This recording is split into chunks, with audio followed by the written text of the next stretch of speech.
আসসালামু আলাইকুম dear learners, আমি আপনাদের কাছে হাজির হয়েছি এমন একটি ভিডিও নিয়ে যে ভিডিওতে গ্রামার ছাড়া ইংরেজি শেখার সহজ পদ্ধতি আলোচনা করেছি। আপনারা যদি মনোযোগ দেন তাহলে গ্রামার যদি একেবারে মোটেও না জানেন তাহলেও ইংরেজিতে লিখতে বলতে পারবেন। তবে একটা ভিডিওতে তো সম্ভব হবে না, ধারাবাহিকভাবে কয়েকটা ভিডিও দেখলে আপনি গ্রামার না জেনেও ইংরেজিতে লিখতে বলতে সক্ষম হবেন ইনশাআল্লাহ। তো আসুন এই পদ্ধতিতে কিভাবে আমরা গ্রামার না জেনেও ইংরেজিতে শুদ্ধ লিখতে বলতে পারি সেটা দেখি। তবে এই পদ্ধতিতে বাংলা ভাষা ভিত্তিক শিক্ষা মানে ইংরেজি শিক্ষা আলোচনা করা হয়েছে, কারণ বাংলা ভাষার ভিত্তিতে বা নিজের মাতৃভাষার ভিত্তিতে যে কোনো জিনিস শিখলে সেটা সহজে অনুধাবন করা যায়, বোঝা যায়। আর এই পদ্ধতিতে আমরা বাংলা ক্রিয়ার ভিত্তিতে আমরা বাক্য গঠন পদ্ধতি আলোচনা করব। আর এই জন্য আমরা দেখব যে কিভাবে বাংলার বিপরীতে ইংরেজি হয়ে থাকে। আমরা আমাদের কথাবার্তায় সাধারণত 4 ধরনের ক্রিয়া লক্ষ্য করি। যেমন 1 নাম্বার হচ্ছে চলমান ক্রিয়া,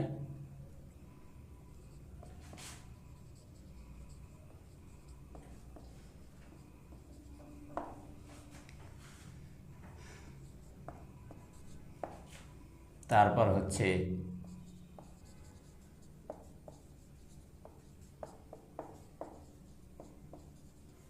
সম্পূর্ণ ক্রিয়া,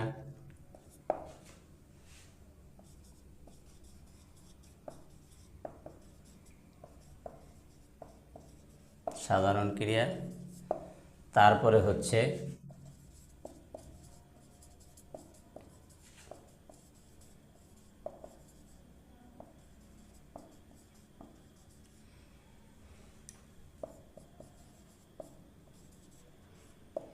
ইচ্ছা ও পরিকল্পনা ক্রিয়া। তো এই চলমান ক্রিয়া বলতে বোঝায় কাজটি চলছে। যেমন আমি লিখছি, খেয়াল করুন এখানে আমি লিখছি, এখানে আমি কিন্তু এখন বোর্ডে লিখছি, তার মানে কাজটা চলমান, এতেই বোঝা যায়। তাছাড়া এই চলমান ক্রিয়া চেনার আর একটা পদ্ধতি হইল যে 6-এর আগের অক্ষর, ঠিক আগের অক্ষর, এই আগের অক্ষরে একার থাকে না। এটা যদি মনে রাখতে পারেন তাহলে অতি সহজে চলমান ক্রিয়া মানে যেই ক্রিয়ার কাজটা শেষ হয়নি, চলছে বোঝায়, এই ধরনের ক্রিয়া আপনি সহজে চিনতে পারবেন। আর তাহলে ইংরেজিতে একেবারে সহজে ইংরেজিতে লিখতে বলতে পারবেন। সেটা আমি দেখিয়ে দিচ্ছি। তবে মনে রাখবেন যে 6-এর আগের অক্ষরে একার না থাকলে সেটা চলমান ক্রিয়া। কিন্তু 6-এ ছ অক্ষরে নয়, ছ বর্ণে নয়। যেমন লিখছে, এখন বলতে পারেন যে এই ছ তো ছ বর্ণে একার আছে না, এরকম না। ছ বর্ণের আগের অক্ষরে, যেমন এখানে খ, ছ বর্ণের আগের অক্ষরে যদি একার না থাকে তাহলে কাজটি চলমান, চলছে, শেষ হয়নি। তারপরে সম্পূর্ণ ক্রিয়া মানে যেই ক্রিয়ার কাজটি শেষ হয়ে গেছে বোঝায়। যেমন আমি লিখেছি, খেয়াল করুন এই ক্রিয়াতে এই 6-এর আগের অক্ষরে একার আছে। তো যদি দেখেন যে 6-এর আগের অক্ষরে একার আছে তাহলে বুঝতে পারবেন যে এই ক্রিয়ার কাজটা শেষ হয়ে গেছে। আর এটা যদি আপনি ধরতে পারেন, শনাক্ত করতে পারেন, তাহলে একেবারে ইজিলি আপনি ইংরেজিতে লিখতে বলতে পারবেন। তো মনে রাখতে হবে যে চলমান ক্রিয়ার সম্পূর্ণ ক্রিয়ার পার্থক্য। প্রথমত চলমান ক্রিয়া কাজটি চলছে, শেষ হয়নি, আর সম্পূর্ণ ক্রিয়া কাজটি শেষ হয়ে গেছে। আর মানে সহজে শনাক্ত বা চিহ্নিত করা যাবে এই 6-এর আগের অক্ষরে একার না থাকলে চলমান আর একার থাকলে সম্পূর্ণ। আর সাধারণ ক্রিয়া দিয়া কাজ বোঝায় না কাজটি না চলমান না সম্পূর্ণ, না চলমান আর না সম্পূর্ণ, এরকম এই ক্রিয়ার বৈশিষ্ট্য। চলমান ক্রিয়ার বৈশিষ্ট্য যেমন কাজটি চলছে শেষ হয়নি, সম্পূর্ণ ক্রিয়ার বৈশিষ্ট্য যেমন কাজটি শেষ হয়ে গেছে। সাধারণ ক্রিয়ার বৈশিষ্ট্য হচ্ছে কাজটি চলছে এটাও বোঝায় না, আবার শেষ হয়ে গেছে এটাও বোঝায় না, এই জন্য লিখেছি চলমান না সম্পূর্ণ। এই ক্রিয়ার আরেকটি বৈশিষ্ট্য হইল এতে স্ববর্ণ থাকে না, যেমন আমি লিখি। এই যে দেখেন এই ক্রিয়াতে স্ববর্ণ নেই। আগের দুইটা ক্রিয়া চলমান এবং সম্পূর্ণ ক্রিয়া শেষে স বর্ণ ছিল, আর সাধারণ ক্রিয়াতে স্ববর্ণ নেই। এবং এই ধরনের ক্রিয়া সাধারণ ক্রিয়া, এই ধরনের ক্রিয়া ম্যাক্সিমাম বেশিরভাগ 2 অক্ষর বিশিষ্ট হয়। লেখি, পড়ি, বলি, শিখি, খেলি, এরকম। তাহলে এরপরে ইচ্ছা ও পরিকল্পনা ক্রিয়া। আমরা আমাদের জীবনে প্রায় আমরা ইচ্ছা করি, পরিকল্পনা করি পরবর্তীতে আমি কি করব। এই ধরনের ক্রিয়া পরবর্তী সময়ের সাথে সম্পর্কিত, এখনও না এবং আগেও না, পূর্বেও না, অতীতেও না। এইটা হইল পরবর্তী বা ভবিষ্যৎ সময়ের সাথে সম্পর্কিত, এটা একটা বৈশিষ্ট্য। আর দ্বিতীয়ত এই ক্রিয়াতে এই ব বর্ণ থাকে, যেমন আমি লিখব।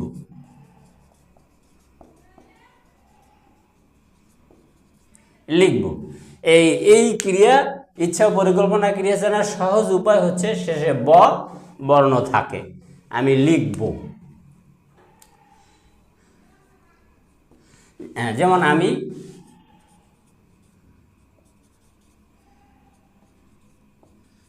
গ্রামে যাব, যেমন এখন কোরবানি আর ঈদ শীঘ্রই, তো এখন অনেকেই গ্রামে যাবে। এখন কেউ বলল, যেমন আমি বললাম আমি গ্রামে যাব, তাহলে এটা কি আমার ইচ্ছা কিংবা একটা পরিকল্পনা হতে পারে।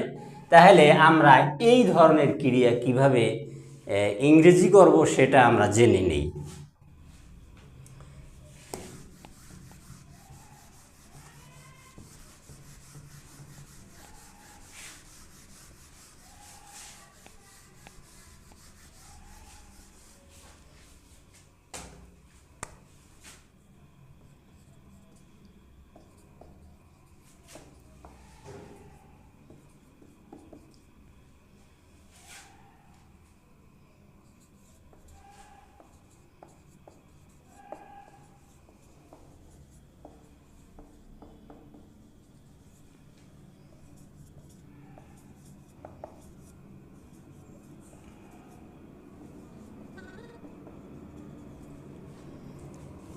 এরকম বই পুস্তকে অসহস্র এরকম ক্রিয়া, যেই ক্রিয়া অবশ্য কাজ বোঝায়, এই ক্রিয়াবাচক শব্দ বা কাজ নির্দেশক শব্দ যাকে ইংরেজিতে ভার্ব বলা হয়, আমরা সেগুলিতে যাব না। তা আমরা শুধুমাত্র এই ক্রিয়ার, ইংরেজি ক্রিয়ার আমরা ফর্মগুলো যদি জানতে পারি, তাহলে আমরা সহজেই যে কোনো ইংরেজি বাক্য, যে কোনো বাংলা বাক্য ইংরেজিতে বলতে লিখতে পারবো। তো আমরা বলছিলাম যে চলমান ক্রিয়া সহ অন্যান্য ক্রিয়াগুলো এই ফর্ম অনুসারে আমরা ইংরেজিতে করতে পারবো। যেমন চলমান ক্রিয়া,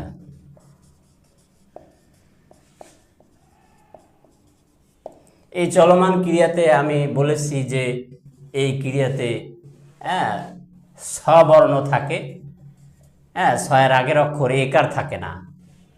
আর সম্পূর্ণ ক্রিয়া ছয়ের আগের অক্ষর একার থাকে, যেমন করেছি আর করছি।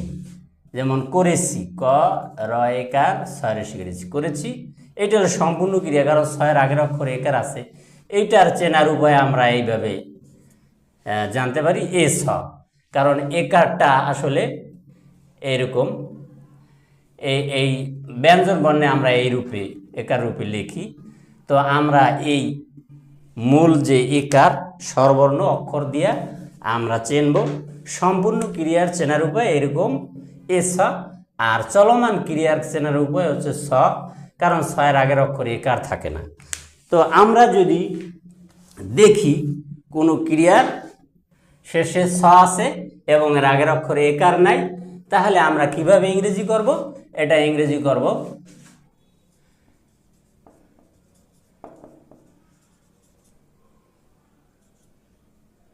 এম ইজারের সাথে এই যে ফোর্থ ফর্ম, এটা ব্যবহার করে আমরা ইংরেজি করে ফেলতে পারবো। যেমন আমি যাচ্ছি,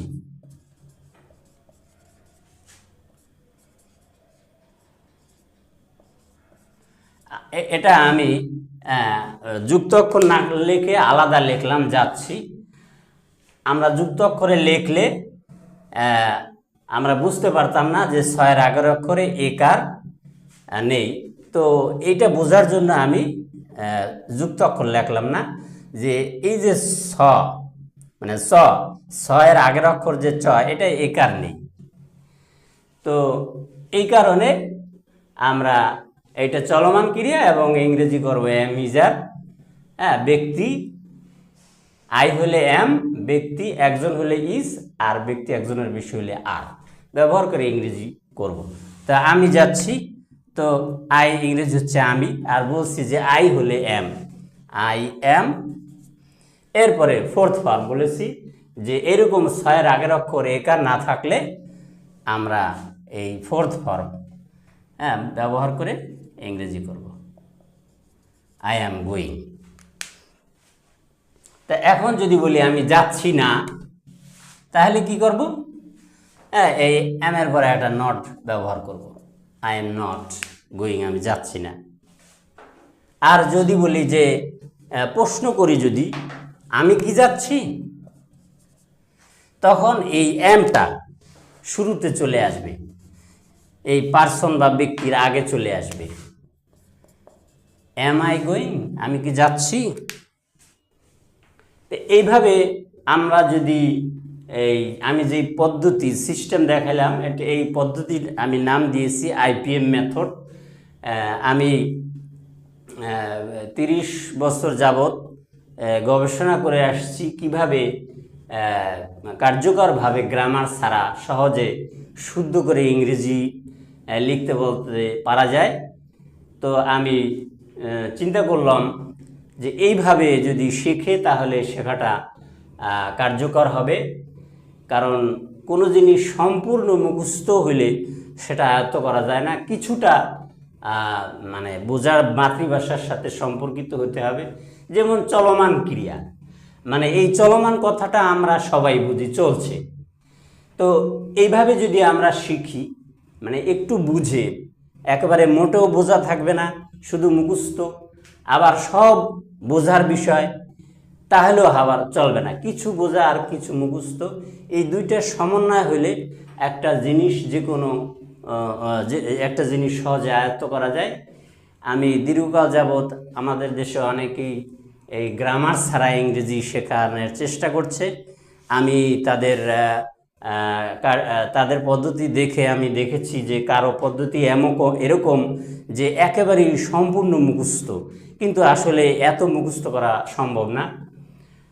আবার কারো পদ্ধতি দেখেছি যে একবারে বেশি বুঝতে হয়, এত বোঝাও সম্ভব না, সবার মেধা সমান না। এই জন্য আমি এই পদ্ধতি করেছি আইপিএম মেথড নাম দিয়ে, যে এই পদ্ধতিতে একটা বাচ্চাও, একজন বাচ্চা 2-3 প্লেতে পড়ে, তার পক্ষে তো গ্রামার বোঝা সম্ভব না, কঠিন গ্রামার। এই জন্য একজন বাচ্চাও যদি চেষ্টা করে তাহলে এই পদ্ধতিতে ইংরেজি সহজেই শিখতে পারবে, লিখতে বলতে পারবে। আবার অনেকে স্টুডেন্ট লাইফ শেষ হয়ে গেছে, চাকরিতে ঢুকেছে, তার অনেক কিছুই মনে নেই গ্রামার, তার শুধু একটু লিখতে বলতে পারলেই হয়, তাহলে অফিসিয়াল কাজকর্মগুলো, বা কেউ যদি ব্যবসা করেন, তার ব্যবসায়িক কাজকর্ম, অনেকে বিদেশে এক্সপোর্ট ইম্পোর্টের ব্যবসা করেন, তার ইংরেজি একটু জানলে বুঝলে ভালো হয়। তো তাদের পক্ষেও গ্রামার আর মাধ্যমে শেখা সম্ভব না। এই জন্য সকল স্তরের কথা চিন্তা করে আমি এই পদ্ধতিতে গ্রামার ছাড়া সহজে ইংরেজি শেখার একটা সিস্টেম বা মেথড দাঁড় করিয়েছি। তো আপনারা যাদের প্রয়োজন এই পদ্ধতিতে শিখতে পারেন ইংরেজি, কোনো গ্রামার জানতে হবে না, কিন্তু এই ক্রিয়ার রূপ, হ্যাঁ আমরা কিন্তু বাংলায়ও বলি, এই ক্রিয়ার রূপ ব্যবহার করি। যেমন আমরা এক ফর্ম ব্যবহার করি না, কখনো বলি যাই, কখনো বলি যাচ্ছি, কখনো বলি যাব, কখনো বলি যাচ্ছিলাম। এই যে আমরা বাংলাদেশিরা যেমন ক্রিয়ার বিভিন্ন রূপ ব্যবহার করি, তো ইংরেজরাও এরকম ব্যবহার করে। তো সেই কারণে এই ক্রিয়ার রূপগুলো যদি সহজে আয়ত্ত করতে পারেন, তাহলে এই আমার এই পদ্ধতিতে আইপিএম মেথডে যে কেউ ইংরেজিতে শুদ্ধ করে লিখতে বলতে পারবেন। যাই হোক, আমরা পরবর্তী ক্রিয়াতে চলে যাই।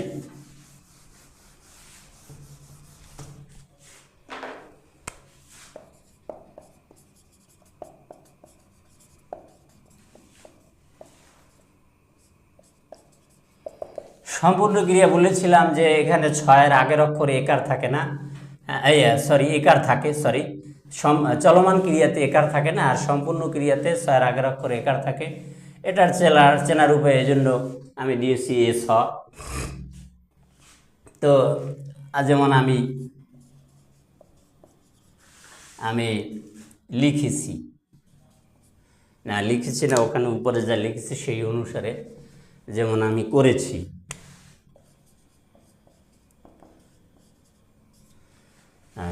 ছোট ছোট বাক্য দিয়ে যদি আমরা ইংরেজি করা শিখতে পারি, তাহলে বড় বাক্য যত বড় বাক্যই হোক আমরা করতে পারবো, সেটা সমস্যা না।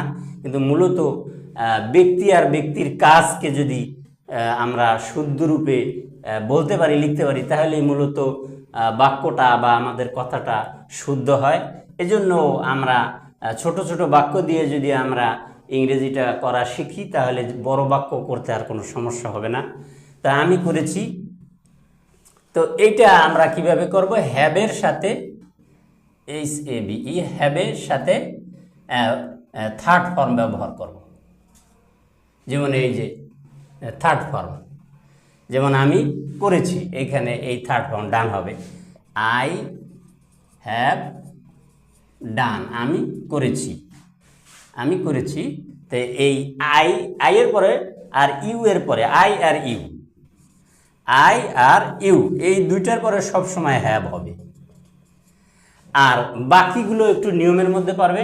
যে ব্যক্তি যদি একজন হয় তাহলে হ্যাজ হবে, এটা শেখার সুবিধার্থে হ্যাভ দিলাম।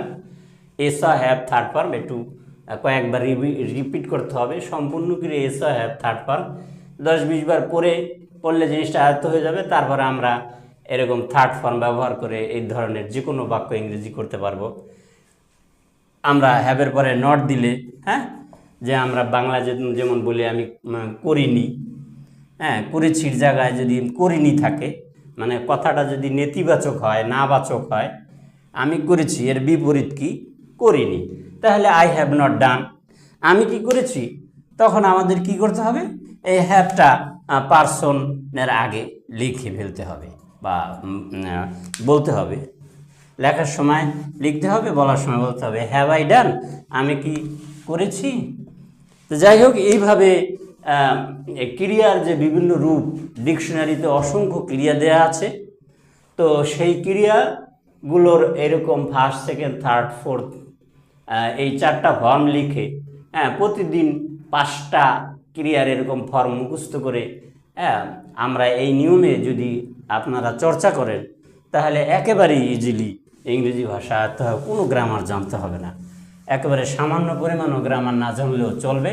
আপনারা দেখতেই পাচ্ছেন আমি গ্রামারের কিছুই আলোচনা করছি না, অথচ শুদ্ধ বাক্য তৈরি করার সিস্টেম বলে দিচ্ছি। শুধু জানতে হবে এই ক্রিয়ার ফর্মগুলো। এরপরে হলো এই সাধারণ ক্রিয়া, যেই ক্রিয়া দিয়ে কাজটি না চলমান না সম্পূর্ণ বোঝায়, সাধারণ ক্রিয়া। এই সাধারণ ক্রিয়ার বৈশিষ্ট্য থাকে না বা নেই, এটা মনে রাখতে হবে। তা এটা ইংরেজি করতে হবে কি, এই যে ফার্স্ট ফর্ম ব্যবহার করে ইংরেজি করবেন।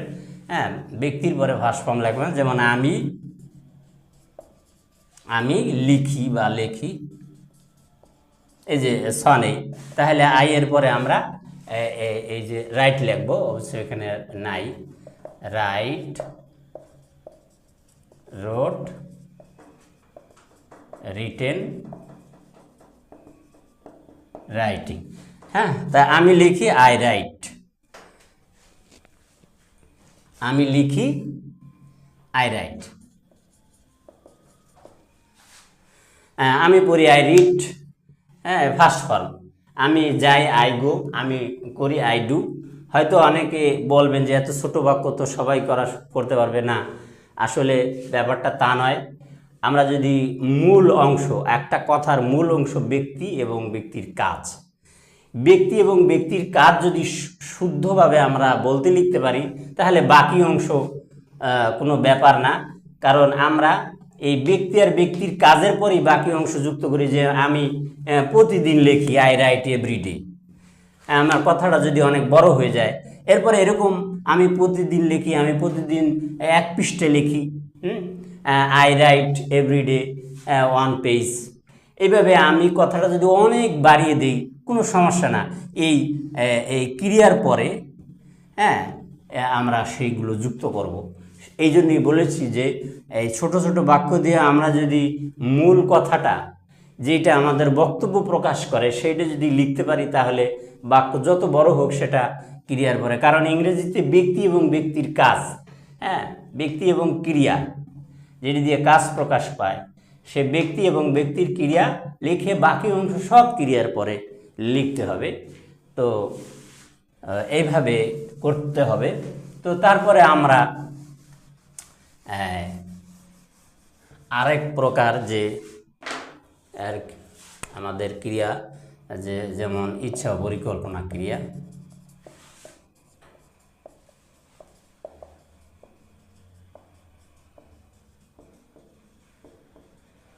ক্রিয়া মনে রাখতে হবে কাজ। তো ইচ্ছা ও পরিকল্পনা ক্রিয়া, এটা ব থাকে, এবং আমরা ইংরেজি করব শ্যাল উইলের সাথে ফার্স্ট ফর্ম।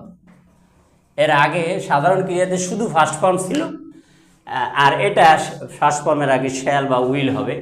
যেমন আমি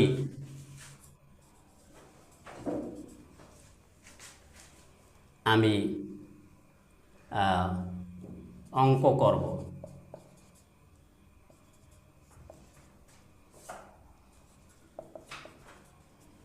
তাহলে আমি বলছি যে ব্যক্তি এবং ব্যক্তির কাজ, বাক্য যদি বড় হয়, কথাটা আমার বড় হয় যদি, তাহলে ব্যক্তি এটা হইল পার্সন, আর এটা হইল মানে ক্রিয়া, যাকে ইংলিশে বলে অ্যাকশান। এই পার্সন আর অ্যাকশান আমরা এ দিয়ে বুঝাই। তো পার্সন আর অ্যাকশান একসাথে করতে হবে। তো বাংলায় যে ক্রিয়া বা অ্যাকশান, এটা সবার শেষে থাকে। এটা মনে রাখতে হবে যে বাংলা বাক্যের সর্বশেষ ওয়ার্ড হচ্ছে অ্যাকশান বা ক্রিয়া। তো এই পার্সন আর অ্যাকশান একসাথে করতে হবে। যেমন আমি যে ব আছে যে শ্যাল উইল ফার্স্ট ফর্ম, যেমন আমি করব আই শ্যাল, আই উইলও লিখতে পারি। আজকাল শ্যাল উইলের ভিতরে তেমন পার্থক্য নেই, উইলও লেখা যাবে। তবে আমেরিকান ইংলিশ, ব্রিটিশ ইংলিশে আই এর পরে আর উইর পরে, মানে ফার্স্ট পার্সনের সাথে শ্যাল, আর অন্য সব জায়গায় উইল। তবে আজকাল উইলও ব্যবহার করতে পারি। আই শ্যাল, এই যে এই পার্সন আই এর পরে আমরা শেষে যে ক্রিয়া থাকে সেইটা নিয়ে আসব, আই শ্যাল ডু। এখন কি করব? অঙ্ক হইলে সাম বা ম্যাথ, হ্যাঁ আই শ্যাল ডু সামস। আমি বাড়ি যাব, আই শ্যাল গো হোম। তুমি বই পড়বে, ইউ উইল রিড বুকস। এইভাবে আমরা অসংখ্য বাক্য ইংরেজি করে ফেলতে পারবো। তো শিক্ষার্থীবৃন্দ, আপনি যেই বয়সেরই শিক্ষার্থী হন, কিংবা আপনার শিক্ষা জীবন শেষ হয়ে গেছে, আপনি কর্মজীবনে প্রবেশ করেছেন, আপনার ইংরেজির যদি প্রয়োজন হয়, তাহলে এই পদ্ধতিতে আপনি গ্রামার একেবারে মোটেও না জানলেও চলবে। এই পদ্ধতিতে গ্রামারের কোনো প্রয়োজন হবে না। আপনি শুধু এই ক্রিয়ার যে বিভিন্ন রূপগুলো একটু প্রতিদিন কমপক্ষে 5টা করে ক্রিয়া আপনি চর্চা করবেন। একটু হালকা সাউন্ড করে একটু পড়বেন। গো, ওয়েন্ট, গন, গোয়িং, আপনি নিজে শুনলেই চলবে।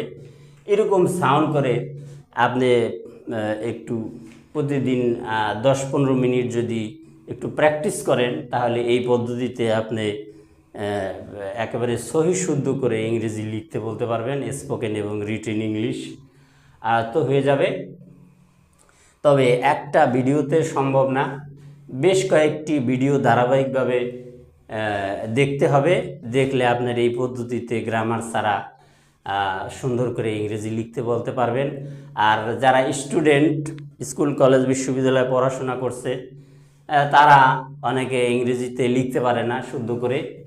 তারা প্রাথমিক পর্যায়ে গ্রামার তো অবশ্যই প্রয়োজন হবে, কিন্তু যে কোনো ভাষা, যেমন আমরা মাতৃভাষা, ইংরেজরা ইংরেজদের ভাষা প্রথমে কিন্তু গ্রামার ছাড়াই তারা শেখে। এই গ্রামার ছাড়া শেখে, এরপরে কিন্তু তারা শিক্ষা জীবনে প্রবেশ করে। এই যে শেখার কারণে তারা তাদের ভাষাটা অতি তাড়াতাড়ি আয়ত্ত হয়। তো আমরা তাদের মতো করেই যদি এই পদ্ধতিতে শিক্ষার্থীদের বলছি, তোমরা যদি এই পদ্ধতিতে, অনেকে গ্রামার অনেক দুর্বল, তো আবার অনেকে গ্রামার জেনেও মানে বিভিন্ন সমস্যা, একটার সাথে একটা কীভাবে কী করবে বুঝতে পারে না। তো এরকম মানে যদি গ্রামার ছাড়া শিখতে পারো, তাহলে পরবর্তীতে তোমার ইংরেজি গ্রামার আরও বেশি আয়ত্ত হবে। কারণ যদি ভাষা আয়ত্ত হয়, তাহলে গ্রামার আরও বেশি স্ট্রং হবে। কারণ পৃথিবীতে প্রথম ভাষা এসেছে, কাজেই তুমি যদি ভাষা আয়ত্ত করো, লিখতে বলতে শেখো, তাহলে পরবর্তীতে গ্রামার তুমি আরও স্ট্রংলি শিখতে পারবে। সুতরাং স্টুডেন্টরা, তোমরা এই পদ্ধতিতে গ্রামার ছাড়া আগে লিখতে বলতে শেখো, তারপরে গ্রামার আয়ত্ত করো, বা এই পাশাপাশি গ্রামার আয়ত্ত করো। যাই হোক, I wish you best of luck. See you again by the grace of almighty Allah.